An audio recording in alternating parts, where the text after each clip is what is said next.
Hello. It's Saturday, the 14th of March, and it's Women's History Month. It's also Student Week in Women's History Month, and this is a really wonderful connection that I have. Kirsten Soriano used to be Kirsten Broberg, and not only did she and I study together at the University of Minnesota with the same composition teacher, Judith Lang-Zaymont, who we heard from just a few days ago. She also studied in Chicago after the University of Minnesota at Northwestern University. She started a ensemble here, which is known as Del Niente, which is still very active, even though Kirsten has moved on and now lives in Texas. So this was a wonderful bridge between everything that I'm up to this month with Minnesota, Chicago, students, teachers. It's wonderful. Before we talk to Kirsten, let me say thank you so much to Classy Closet for my wardrobe today. This has been a wonderful partnership. And also let me say that tomorrow is March 15th, and there is a concert at Harold Washington Library at 3 p.m. for free, where I'll be playing selections of the pieces that I've already played during the month and little previews of the next 15 days to come. So I hope you join me tomorrow at 3 p.m. at Harold Washington Library in downtown Chicago. All the information is below in the comments section. Well, not really comments, the more information section. Anyway, see you tomorrow, online and at the library. Let's talk to the composer. First home in Minnesota is in Forest Lake. I don't know if you've been, but my father built a log house in the woods, and so that was our first home. And then at some point in time moved to St. Paul suburbs, to Concordia College in Moorhead for my undergraduate degree, and then at the University of Minnesota with you for a master's degree, and then went to Chicago for the DMA. Came back to Minnesota for a few years, and it told our dean that the story is pretty short behind how I went from Minnesota to Texas. I saw a job posting in Texas in the middle of February in Minnesota.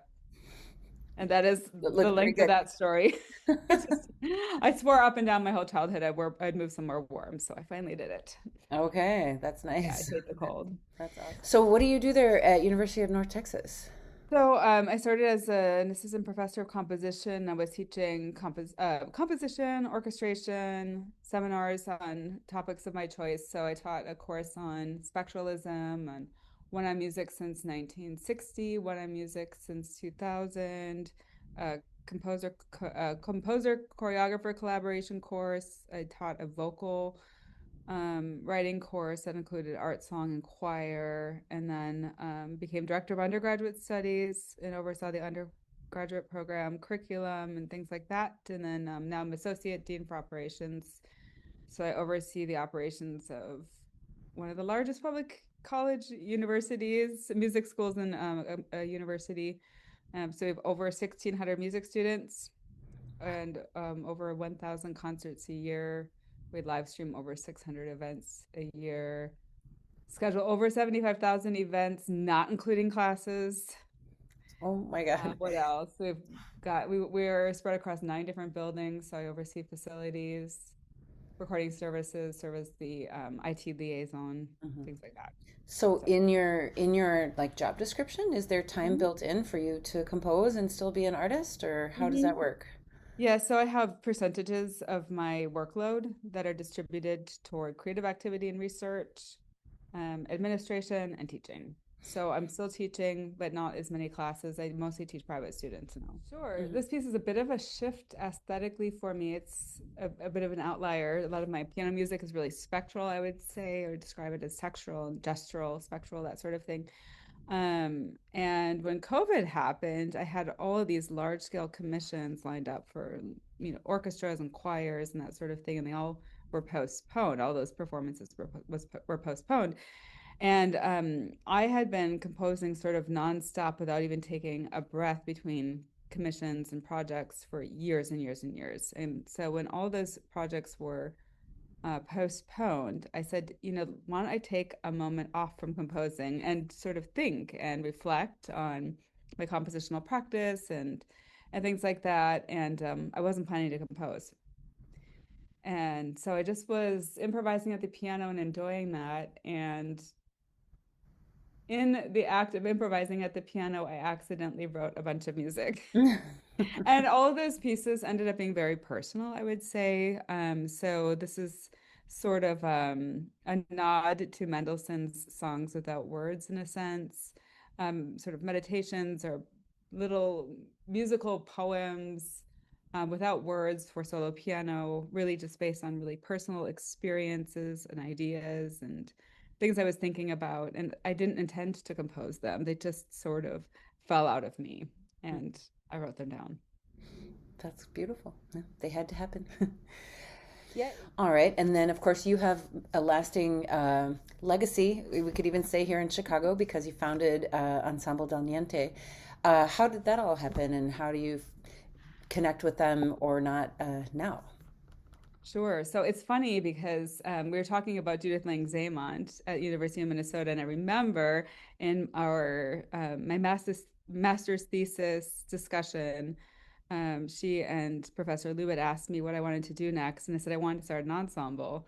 And I just had, planned my master's degree recital and really enjoyed putting together a larger ensemble with soprano for that, part of which was Carrie Henneman Shaw, who still sings with Ensemble Del Niente today. So I guess one could say that she's one of the very first members because she was the first person I'd worked with that's still part of the group. And then I moved to Chicago, took a course with Jason Eckhart on extended instrumental techniques, and we had to write a piece for a solo instrument. I was working on a piece for clarinet, and was trying to find a clarinetist in Chicago to work with on that piece, and ended up finding Alejandro Acierto through Christy Vose, who plays with Cube. Mm-hmm. And she said, why don't you work with my student on this piece? And he was in high school at the time.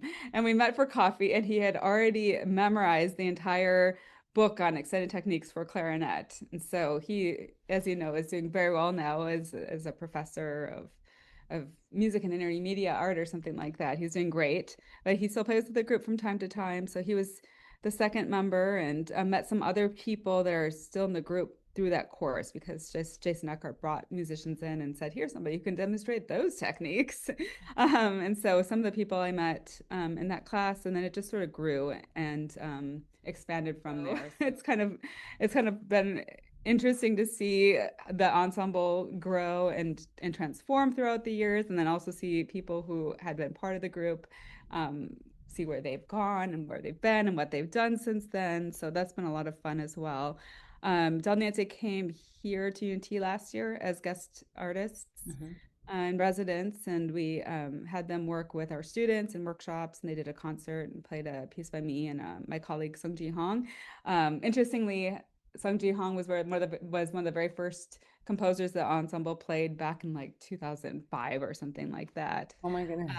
Along with her husband, Panadas Kokoras, who are colleagues of mine down the hall now at UNT, which is just really funny. Wow. That's so cool how everything's just kind of connected and staying connected and coming full circle. Amazing.